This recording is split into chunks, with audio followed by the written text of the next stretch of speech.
Time to procure some passwords. Hey everybody, I'm DeoGenZ. This is my Pokemon Crystal walkthrough and our rival. Didn't I tell you that I'm going to destroy Team Rocket?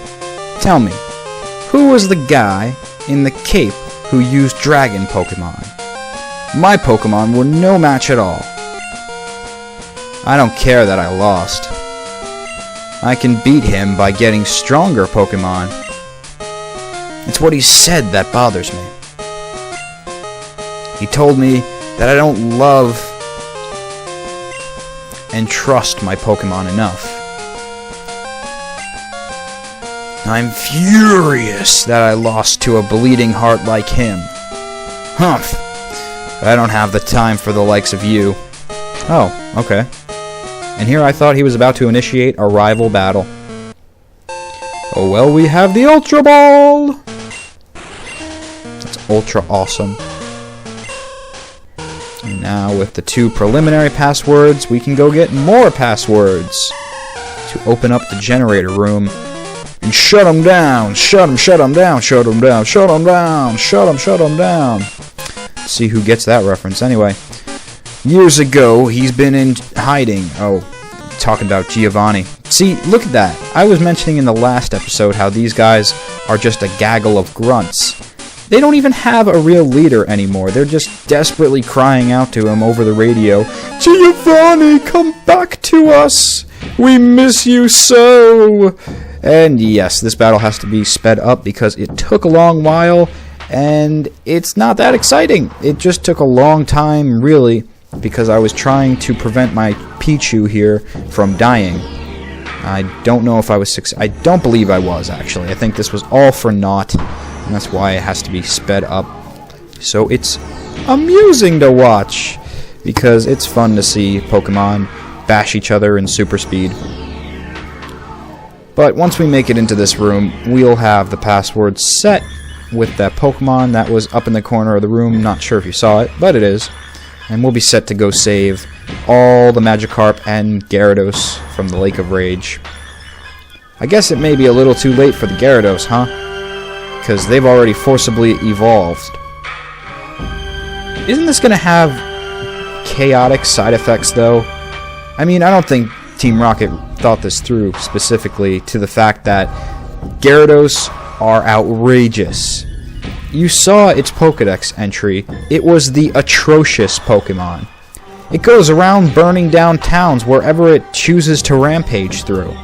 And don't be under the illusion just because it's in the water it can't come hopping out on land.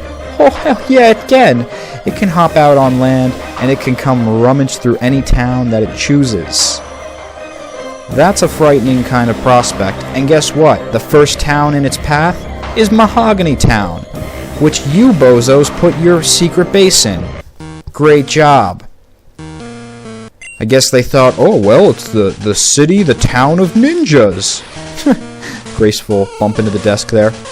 It's the town of ninjas. We'll have no problems hiding here. Hail Giovanni. Sure, it would be. It's cool because in the remake of the 2nd gen, they actually have that Pokemon, wrong staircase, they actually have that Pokemon be a Murkrow, follow you around, not follow you, but lead you back to the generator to tell you what the password is. You gotta give it a little chase scene.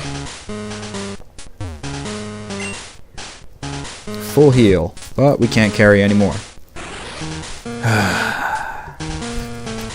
A Pokeball item is going to block my path.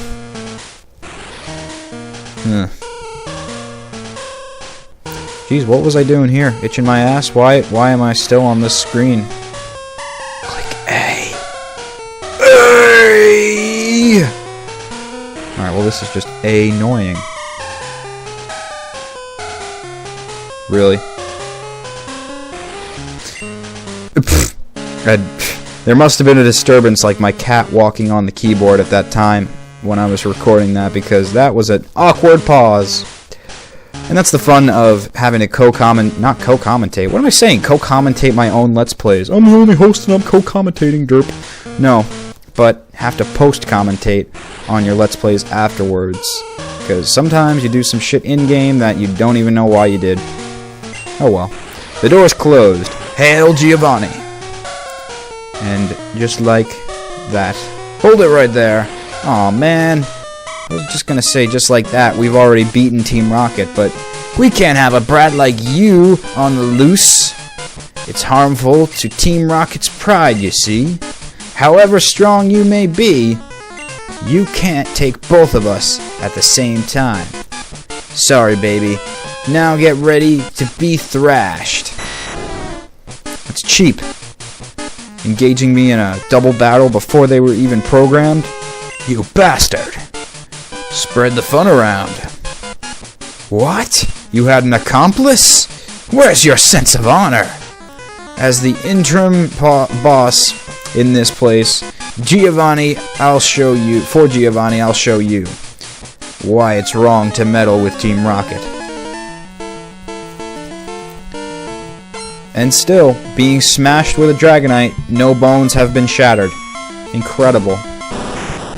Guess these characters, these NPCs, drink a lot of milk. Otherwise, they really wouldn't be able to withstand the blow of a gigaton dragon. I feel sorry for that other pathetic grunt who has to face Lance.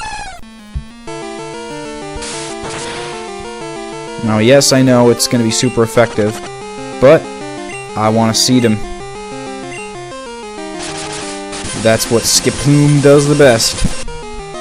Until Mr. Poof is going to get his own attacking moves that are really doing damage, like Mega Drain, which doesn't come until he evolves, I'm going to have to keep seeding these people. And at this point, it doesn't make sense, since Mr. Poof is already poisoned, to switch out. We'll just run it to the end, taking Poison Sting by Poison Breath. Something cool about Arbok's, what is that, hood? I don't know what that you would call that part of a cobra. I think it's the hood. And I might have mentioned this before, but it's looking me in the face now, and I'm just really noticing how it is a face. It's got eyes and a mouth on its hood. And according to certain Pokedex cards, not Pokedex cards, but Pokedex entries for cards, it would say that their hood actually changed its face, so it could ward off enemies with more intimidating looks. I think that's completely badass. And it would be really awesome if in the 5th gen, since now we have moving sprites, you would see the face on its hood actually moving. It's not like it's alive or anything, kind of like Girafarig with its live chomp tail. Looks like it has a chain chomp on its ass, but it just changes sort of like a chameleon, I would imagine, where it shifts its color patterns on its skin. And that's not too hard to do. That should be really easy to animate, I would believe. Murkrow! Ah, you deceived us, Murkrow. Or at least, you would deceive us in 2nd generation. Here we're thinking that you lead us to the generator room safely, only to be tripping the alarm. Because we didn't pass through any Persian statues. How did that executive Team Rocket member, I was about to call her a grunt, but executive, I'll respect her title, how she knew that we were even here. Did the door trip an alarm? I didn't hear anything. Oh man, speaking of alarms, there's this game I'm playing now called Deus Ex Human Revolution. Excellent game. I may end up having to LP it later, but after I beat it for myself. And it's an RPG first-person shooting game that uses a lot of stealth. It's very awesome, takes place in a dystopia Detroit. I know Detroit currently, with the economic situation, is a little dystopic. What with bears roaming the streets, literally people have taken pictures of bears roaming Detroit in bright daylight, you know, not even coming out at night to ravage people's garbage cans, just in the middle of the day. Hey, how you doing? I'm Smokey. Time to rip your face off. Don't set forest fires, kids. Rah! But it's in dystopic Detroit where human augmentation reigns key, really. And human augmentation with technology, giving you different abilities like being able to fall, being able to haul. Yeah, you can haul things from any height. You can haul them on rooftops, haul them on the ground, whatever you want to do. Gotta love speech impediments, right? Anyway, You can fall from any height, you can jump higher, you can run faster, not have a shaking hand when you fire your gun. Really cool stuff, and really intricate on how you can upgrade your abilities. It's very similar to Fallout, where you have perks and stuff like that. It's pretty much the augmentation itself is the perk. But a lot of that game is dependent on stealth, and doing cool things like crawling in vents, activating locked doors, or hacking locked doors. You can activate them if you find pocket secretaries with key codes on them. That's basically like a PDA for that world.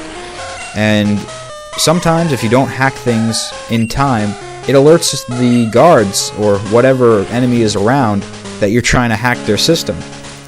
So I do wonder if Team Rocket has something similar like that in the generator room, and it was just on some computer screen instead of an actual audible tone that we have to hear. Just pops up, blip. The scientist is like, oh no, that fool, he should have deactivated the Persian statues because it would have deactivated the door alarm. But ho ho ho, he wanted the experience points, greedy bastard. Well, not going to be greedy here today in the ways of electrodes. Not sure if originally my intent was to capture one of them, but I decided against it after the fact that I realized I'm not adding it to my team, and I'm not going to complete the Pokédex, so what's the point? Really, it's just better to get experience from these guys and go on about my day, because I don't have any interest in raising electrodes. But if you do, and I would recommend it on the basis that Electrode, I believe, is the fastest Pokemon in 2nd generation. It's the speediest, and it's an electric type that also has the nice ability to self-destruct if you're at a pinch. If you've got barely any health points left, and you want to annihilate your opponent, Electrode is an efficient way of doing it. Hopefully none of these guys explode on us, though, because I don't want to experience an explosion. Actually, was explosion around in 2nd gen, or is that only self-destruct? I'm not sure. See, it's funny. I really think of myself, although I've been into Pokemon since the 90s, since it first came out, I was there for it. Even though that's the case, I still feel like a Pokemon noob. I still feel like I'm learning things every day, and the fact of the matter is, I just don't care to become a traditional Pokemon master where I have to know everything. If I know everything, I think it makes the game less enjoyable. If I'm finding out things that from here to there and everywhere as I go along my quest, I think it makes the journey a lot more enjoyable. And especially when I have comments. A comment section, that is, not comments like commentary, but you guys, the viewers, to tell me where I may have made a mistake, or where there's some extra things here, items there, Pokemon evolves then. That's all great information, and it's like playing a game with a live strategy guide on your side, which, in retrospect, is kind of stupid because I'm supposed to be the guide, but in turn, we're guiding each other through it, see? Aha. It is a symbiotic relationship between the viewer and the content creator, you guys telling me things to make my LPs better, and me making better LPs to keep you further entertained. And also, I will add it on because I'm still shocked and flabbergasted that I have this ability. I love unlimited time. Really helps out with getting things done, especially in Pokemon walkthroughs, because no longer do we have to cut when we're about to go against a gym leader. No longer in this situation do we have to cut because it's taking too long to defeat the Electrodes, or I wanted to keep the battles at regular speed. It's such a liberating feeling. And if you guys are wondering how this all happened, mainly it's due to YouTube giving many accounts unlimited time. But what was stopping my account from getting it, my account was created in 2007, I think that's how they do it. If your account was created at a certain time period, they give you unlimited time. But mine was created in 2007 by Ryan Church, as you may or may not know. And then later, it got a strike on it because of the Pokemon anime company thinking that I was releasing their beta art when it was just a Google image. So I disputed it, and son of a bitch self-destructed on us. Too bad. That's what a self-destruct looks like, and that's how powerful it can be, so consider that for your team. but had the strike removed because I disputed it, and now everything is peachy keen. Originally, I wasn't going to dispute it because Matt Goldsman told me that over 6 months it would be erased. It wasn't. It was over 6 months, and I was like, this is too much. This is really affecting and being a detriment towards my LPs. I know one thing that sticks out in my mind particularly was one episode of the White Walkthrough, which you guys, well, you won't see that bit, but it was like just a couple of seconds over 15 minutes, and it was just me ending off, and having to cut that prematurely because of the 15-minute limit was maddening. That odd signal has finally stopped. The lake should be back to normal. You're the hero! Let me thank you. On behalf of all the Pokemon. Actually, Lance, it's kinda you. I wouldn't have even known this base was here had it not been for your hyper-beaming crazy Dragonite. Oh, well, thanks for the HM06. Never mind, I am a hero. I don't want to refuse a free HM. Ooh, Whirlpool. Freckin' sweet! I think 2nd generation is the only one to have Whirlpools in it. And of course I'm not counting the remakes because, yeah, there's Whirlpools in that one too. But I don't believe you ever experience Whirlpool again as an actual environmental barrier to break through. I think it's just an attack or a TM from there on out. Anyway, if you would give up that easily, you would have never chased that dream in the first place. Oh, our dream of becoming a Pokemon Master? Yeah. We've got our own definitions of what it is to be a master. To be a master, it is our dream. And as they say, you only got to believe. We're on our master quest. And in the next episode, we'll put Price to the test. But first we'll talk to strangers and get more candy with his awkward outward belly button. Oh, no more candy for us. Damn.